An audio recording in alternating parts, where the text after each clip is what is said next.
You're tuned in to RX Radio. Welcome back. Hey, gentlemen, dude. we're It's the second here. week in a row? 2 weeks in a row. This is called consistency. Dad's home. Dad's home. It's called parenting is what it is. Man. It's nice to be back, man. I appreciate the warm reception from everyone last week. I made a promise that my video would be better this week, and it's not. It's not. You know what it is, man? It's the camera is too good. And I'm too stupid. That's what it is. If anyone knows how to configure a Blackmagic studio camera to use as a podcast camera, because you got the Sony joint, like you got the good, right? Alpha like, 7, dude, this thing's so fucking clean. Yeah, straight dope. I look like I'm recording live from Guantanamo Bay over here. It's wild. That's the thing. It's like good equipment. You need someone that's smart to use it. Yeah, man. Like I just got the dummy version. It's like, I don't know, just autofocus or something. Yeah, I'm sitting here fucking just playing with this thing. Oh, is that a little? Maybe that's a little bit. But you also can't. It's a nightmare. Speed round podcast, new theme that we're gonna try out just for today. Things you wish you knew when you started training or being a trainer. Let's say a trainer, yeah.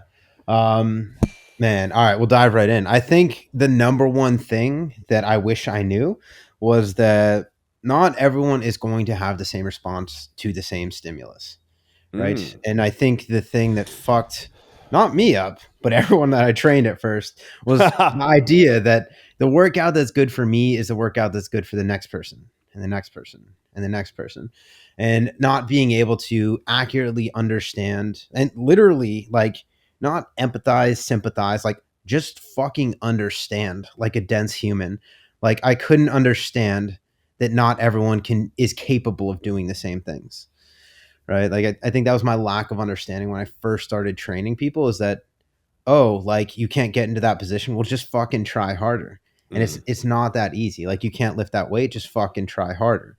And like the understanding that, yes, it may be the same stimulus, but with a different capacity to execute on that stimulus, it might be effective for one person, but completely ineffective for the next.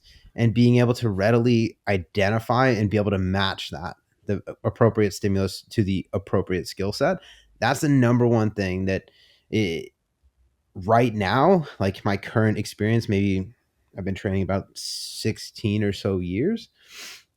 That's the thing that makes my job the easiest for me is that I've become very accurate with assigning a stimulus to someone's capability level and identifying that. And I think that's the starting point for every single session, every single person that I work with is that's the thing that in my mind's racing to find, all right, where do I need to start with them? What's the appropriate thing for them?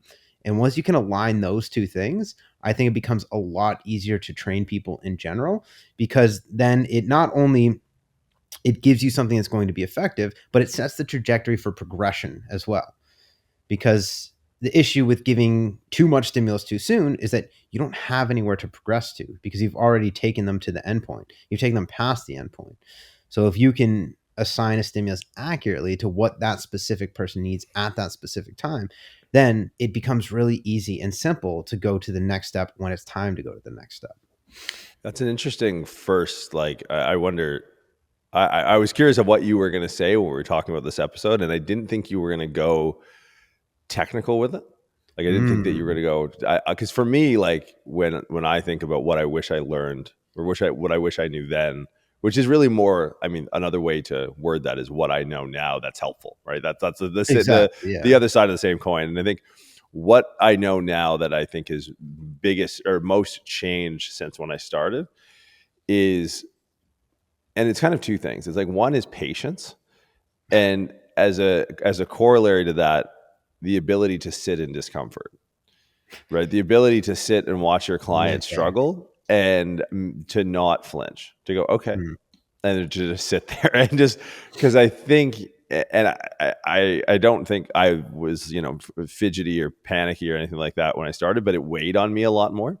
Like, oh no, like my client couldn't do this. And last week they did 6 reps and this week they did 4. Like what? And then next week they come back and they do 12 and you're like, oh, okay. Like everything's fine again. And that week in between would be absolute stress. Like, oh my God, like, do I not know what I'm doing? Are they broken? Do they need surgery? And now it's just like, I'm so aware of the process and, you know, the stimulus response adaptation, like just the multifactorial experience that training reflects. And you're just like, now it's not only am I aware of the discomfort, but I can actively make strides in reducing their discomfort, in like letting them sit with it and be like, yeah, it's fine. Like it's okay. Like this is a, you know, oh, you missed a rep or you missed a set or something like that. So I think for me, it's more on the technical side or on the tactical side of like communication and like how my job affects me now compared to how it affected me then. Like, especially when we first got into clinical practice. And I know there's a lot of chiros that listen to the show and physical therapists and ATs. When you're dealing with pain and injury, it's like, you know, people are coming to you to help get them out of pain. It's like, that's a burden, dog. Like that is like, Jesus Christ, of all jobs to have, that fucking sucks. Right. And you carry that and you learn to either be patient and sit in the discomfort and dispense with it, or you get crushed, right? Like it's very difficult to, if you don't know how to communicate when things aren't going well, then you're really going to struggle in this field long term. So I think for me, again, I don't think I was fidgety or panicky or anything like that. But now it just doesn't really phase me because it's just, you're just so aware that you have to be patient with the process, and you know that these data points are a lot of times just aberrations, and you don't need to like sound the alarm, and like you do need a steady hand to stay the course. Yeah. Where a lot of people, I think, if you don't learn that, you end up sort of chasing the novel tale of the next thing and the next. Okay, we're gonna try this. We're gonna try this. It's like. And there are obviously, you know, use cases where you're going to have to adjust course slightly. But if you know, if you've paid attention for however long you've been doing it, how attention pays you back is the ability to go, no, I made the right decision. And this is just a part of the process. And I just need to be able to communicate that, because like I said, everyone just flips the script every other day because their client's feedback. It's like, I am not succumbing to the emotional tide of my client's feelings. It's like, they've hired me to do a job. I need to adopt something of a leadership role in this relationship. And I need to be like, nope, you asked me to do this. This is what we're doing, and have trust. It's going to work. I'm like, oh my God. It's like, exactly. Right. Yeah. So I think that, and it can be hard without that experience to know that it's going to work. Right. So I'm definitely sympathetic to those earlier in their career.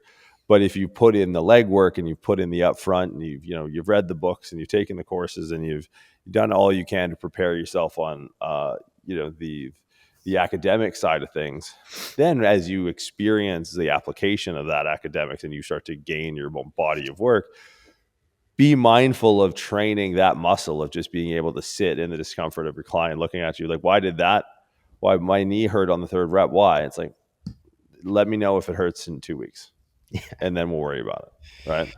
No, I think that's a really good point. And there is a lot of confidence that it takes to be able to do that. And I think the way you build that is just practice reps of like, fuck, I don't know, but we're going to wait and see. And that kind of, it leads me to, I've one on the communication side too, which would be my next point, is that it would be very valuable for me when I was starting out as a trainer to know that it's okay to not have the answer, and it's okay to be wrong also. And that's like a communication side of things that I think like there's an insecurity on that side of feeling like you have to know everything or not admitting that you were wrong. Like that's an insecure response to that situation, like a situation where you are the leader and you need to take ownership over the decisions that you're making. So like something that I've gained a lot of confidence in over my career is like straight out of the gate, just being like, I don't fucking know if this is going to work, but here's what I can offer. Here's what the process will look like. And this is what I'd like to try, because the alternative is surgery or, XYZ, whatever it is. So it's like, I give them a decision. Like, if you want to try to work with me, I cannot guarantee results. I have, and even I wouldn't be able to say this working out or like starting out, but at this point I have a ton of experience saying I can get these results. But if I didn't have that, I would be upfront and be like, look, I'm not 100% sure, but I know how to get people stronger. I've gotten people stronger. Like, let's try this. And the other option is something that will be more invasive in terms of intervention. So if you want to go that route, then you can go that route. But here's what I can do. Here's what I don't know if I can do. Here's what I can't do. And just the ability to draw those boundaries around your abilities in a specific situation, I think is so valuable in terms of managing expectations out of the gate, right? I'm not going to just guarantee that I know everything and I can fix everything, because that's not true. And even this far along in my career, there's still things that, like, I've helped a lot of people, but there's people that I haven't helped also. And I thought I could get results with most people. Most of those people I did, some of them I didn't. And that's just the reality of the situation. So, like, understanding that even if you don't know how to fix something specifically, if you can communicate that you know how to have progress in specific areas, like an example is, if someone has a pain that I've never seen someone with symptoms like that, or I don't understand why they're having that pain, but what I do know is, like, okay, I can get you to have better range of motion, and I could cause strength in specific areas, and I can help you understand how to coordinate stability through that area. And all of those things, they have a correlation with decreasing sensations of pain in a specific area. And if I can communicate that, like, look, this is what I know, I don't know how it's going to correlate to what you're feeling in this specific situation, then that starts to get buy-in around that. It's like, all right, like, this process makes sense. Logically, this makes sense that this would help. So let's give it a try. Or they can also decide not to. But in my mind, like, letting people know what you don't know, or that you don't know, and understanding when you don't have the answer, that's like giving someone, like, all, and this is very much the way that I approach it now in practice and when I'm training people. It's like giving someone, that wisdom that you've earned, or that advice that is like fucking spot on, but then at the end being like, but what do I know? And, like, just like kind of giving them the freedom to choose. And it's like, yeah, like, I know I'm right, but if you don't want to listen to me, that's on you. Like, that's kind of the card that I'm playing there. And that's, like, again, it takes some confidence to do that. So if you don't have that earlier on in your career, just understanding that, like, it's okay to not know, and it's okay to figure out things on the fly. And that's what training is for probably the first 5 years of your career, is just getting exposure to things that you don't know necessarily how to deal with, and just figuring it out as you go. But being transparent about that, I think that gets the buy-in where you continually have that opportunity. Because if you promise someone results in 6 weeks and you don't get them those results in 6 weeks, then they're fucking gone. Yeah, I mean, I think my next thing that I wish I knew is adjacent to this, and I wish I knew how stupid people were when it came to training. Right? No, Like, that's so true though. That's so but legit. like the way that I think it runs adjacent to this is, like, when you're into training young, you find other kids that are into training young, and you're just into training together. And then you get stovepiped in this network of people who are Mhm. into training. And then you really only talk to the general public when it's your clients. And, I hung out with you for the last, I don't know, 13 years, 14 years, however long it's been. Yeah. And it's like, how insecure that would make someone feel about, like, training knowledge, where it's like your best friend and business partner is you. And it's like, but I think when you realize how little people know, and that can be tough when you first start out, because you feel as if you know so little, but the little that you know is so profound to someone who knows nothing. Like, if you know, like, hey, look, cardio really isn't really going to be all end all when it comes to weight loss, and eating less isn't sometimes really the answer. You need to eat to perform, and we need to, like, prioritize protein, and maybe, like, get an idea of what your daily macros are. Like, that's like boilerplate, probably shouldn't have any sort of PT accreditation or work with people if you don't know something like that. Mhm. And if you even know that, you are going to struggle for the first 6 to 8 months with a client, getting to impart that very basic piece of knowledge. And the results you'll get along the way will be profound. And in that profundity comes the trust of you that you do know where you're talking about as you figure out other stuff. But where this runs alongside your point is, if you can clearly demonstrate that you don't know things, and you know what those things are, in attempting to teach what you do know, the trust is already that much further along, right? So if you say, if someone comes to you, my knee's clicking, do you know what it is? And then you go, no, how could anyone know what that is? Maybe it's this, maybe it's that, maybe it's this. We can try this. This is weak. This is unstable. This is whatever. And then if it goes away, great, but I'll never really know why that was clicking. Right. And they go, huh, okay. And then you go, but I want you to eat more protein. And they go, oh, okay. So here's something that he is confident in. And he is, but if you're proclaiming, oh, it's runner's knee, it's ITB syndrome, it's bursitis, it's your medial lateral meniscus, whatever, and it's not, then when you go, hey, I want you to eat more protein, you're like, oh, you fucked up the knee clicking, didn't you? Right. So it's like, I wish I knew how uninformed people were about health and fitness, or how, and I hate the word misinformed, but it is a lot of times what the case is. Like, you got to think, who raised your parents? Obviously your grandparents. When were they born? Right? Like 4 out of 5 doctors recommended Camel cigarettes. Like, this is the type of, right? This is what we're talking about. They were born when I want to be born. Right. Yeah. Take me back. It was the Little House on the Prairie days. But it's like and I wish I really respected how little they knew. One, because it would allow what little I knew to stand out and flourish without me wanting to bolster my knowledge that passed to where the point that it was. So it's like, hey, if you know how little someone knows when they take up their hard-earned money and they fork it over to you to coach them or train them, that is a sign that I don't know anything. Like, because now, like, I don't have anyone coach me, really. Like, I have friends, but I know enough to be able to manage that. I'm not part of the client pool on the internet that's going to hire someone to coach them, because I know enough that I can kind of sort it out myself. Not to say there isn't benefits if you are an advanced coach to having a coach. I absolutely believe that is the case. But I think, when you're coaching the general population, it's one thing to be confident in your knowledge base and your skill set. It's another thing to be confident in your client's lack of both of those, right? Like, and I extrapolate that out to most of the world. Like, most of the stuff I do, I just assume that no one knows anything about anything. So then I just go, I don't know, I'll try it. Like, sure, let's give this a crack. And, and I'm not saying it always works out or I always hit it out of the park.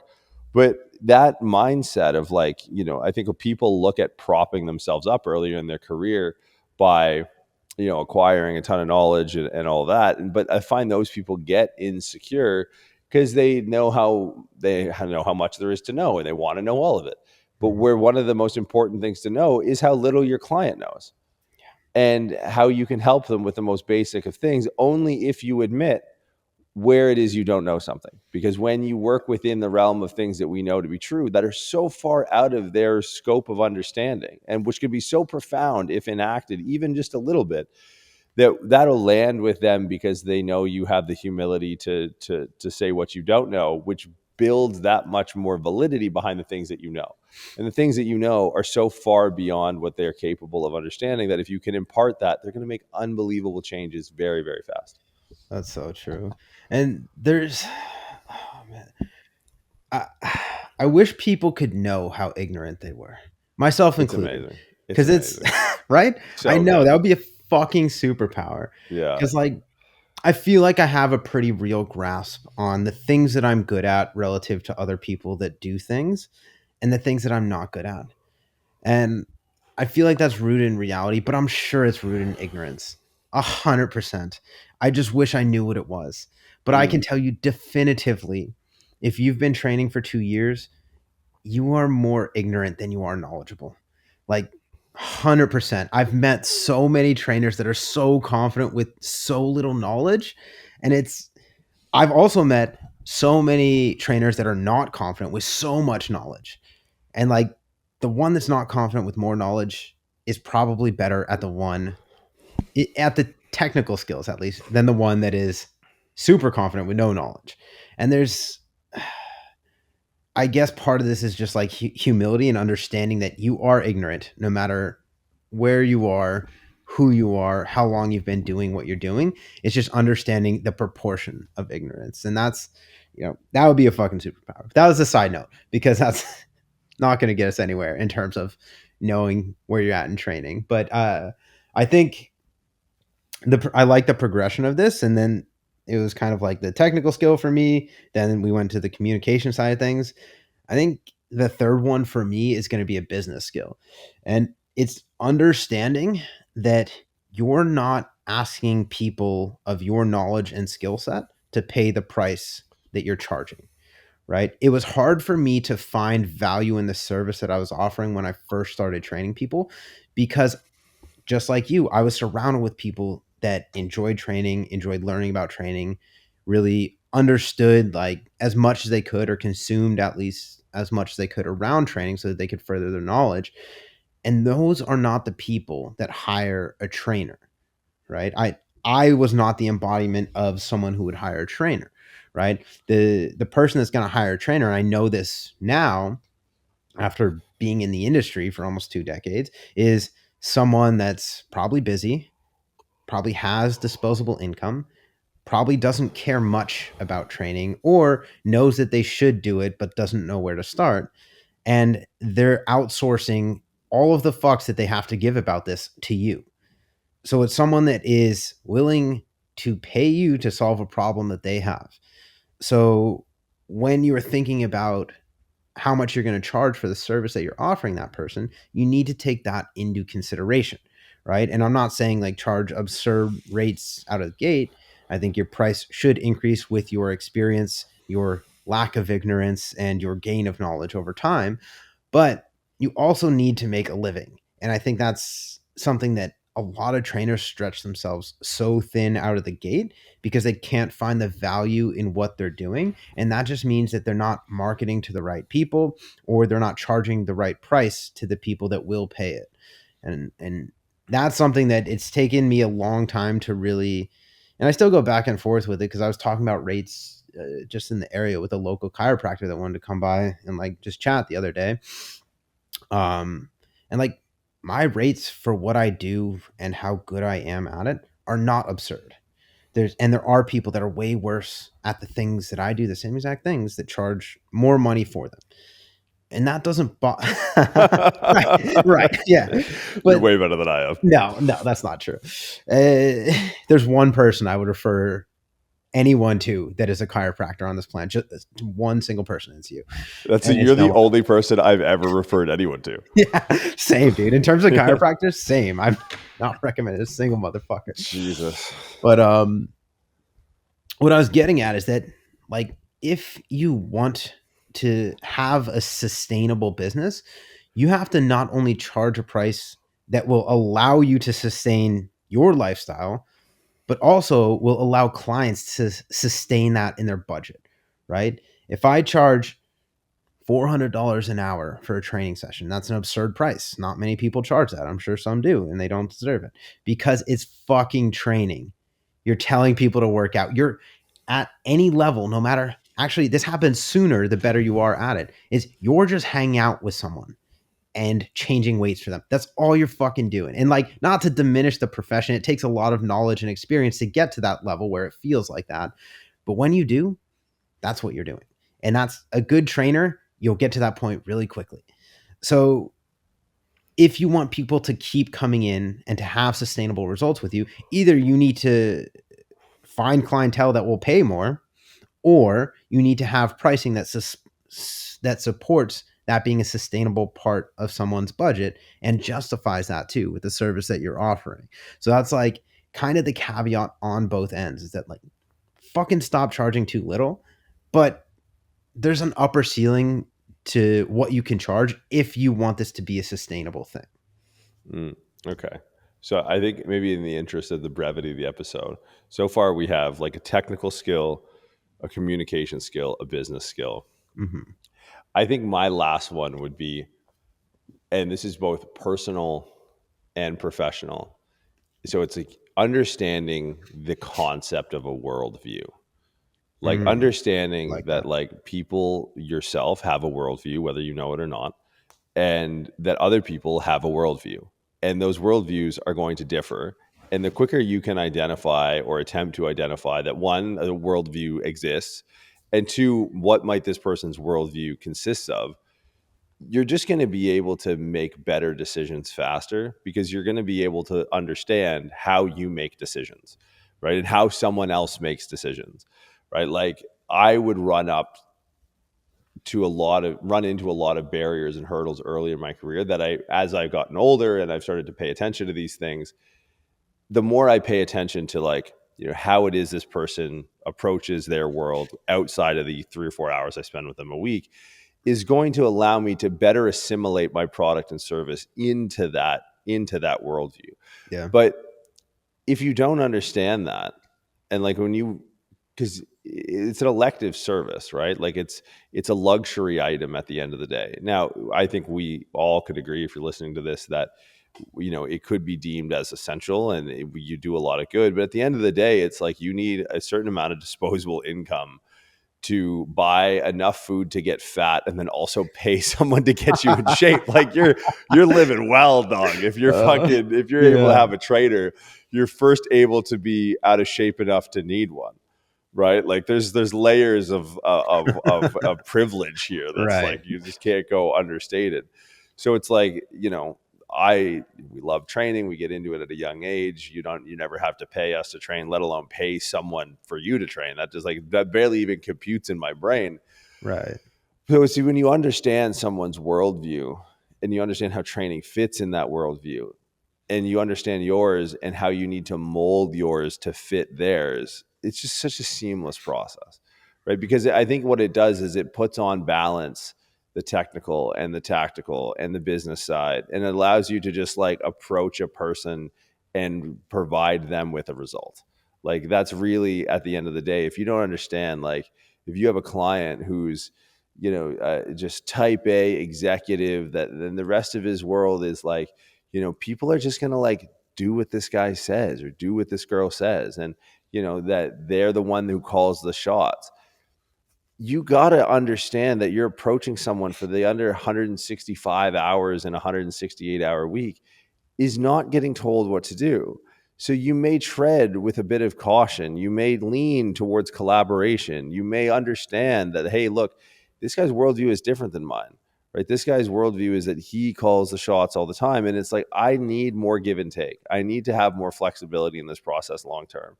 Because just as you alluded to, like, a monetary long-term potential when you're pricing, there's an emotional and relationship bank account that people have. Look, there's only so much bandwidth that people can afford to expend on you as a person and the way that you address them before you're just getting told to fuck off. Like, I can't do this anymore. And I think when you understand that people have worldviews, and that worldviews are what shape their decision-making process, and that if you can integrate and understand, then integrate your approach to your client's worldview and the way that they make decisions and the way that they see the world, you are very inexpensive to their emotional and cognitive bank account, right? That you fit seamlessly into the way they like to be addressed, right? Like the how you ask questions, how much to talk to them, how much to inquire about, their personal life, their professional life, their family, where to dedicate that energy of dead space, or when to just be able to sit in the dead space and not say anything and appreciate that they may not get that dead air anywhere else. So it's like, that's something that I think, to maybe to come at it from a fourth angle, trying to tie this off, is understand that, like, everyone, whether they know it or not, has a worldview, has a way that they look at the world that allows them to just make decisions. Because, like, the world is not what it seems. Our reality is very much shaped on our perception. And at the end of the day, it's their perception of you that's going to dictate their long-term success and adherence to what it is you offer them. And you need to be mindful that, one, such thing exists, and two, you can attempt to improve your perception of yourself in their mind, in their worldview, if you at the very least try to recognize what their worldview is and how it is they see the rest of the world. And then that way, all of the technical, tactical, business, and all that all becomes at a very low cost to their mental and emotional bandwidth. And it makes the relationship a relationship. It's an effort that you're putting into place to try and understand that person's life and how this 3-4 hours a week fits into it. And if you do that right, you may be able to get that 3 or 4 hours up to 5 to 6 hours. It's like, I like spending time with you, right? You're a good hang. You get to load the weights and you know what to talk about. You watch the movies that I watch, or you pay attention to the sports teams or whatever. And people are going to like, hey, you know what? I like the way this person makes me feel. And that comes from a recognition of someone's worldview. So I think, that's something that I didn't even know was a thing when I started training, because I was 17 years old or whenever I started working with clients. But as the more I've gotten to understand that, and obviously like my soft skills, my business skills have all, increased over the years.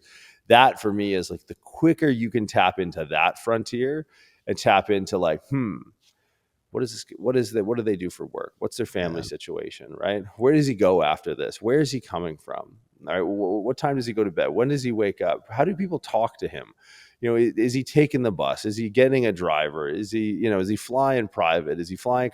All of those things are a window into how he sees the world, and a mirror in how he's going to see you. And if you understand that, you're fucking cooking with gas. Right. So I think to close off our very brief episode of what you would know or what we wish we knew as a trainer, I think that would be my final, is like, understand that I wish I knew how much people's worldview affected their decision-making process, and how that decision-making process affects their interaction with you as a trainer or coach.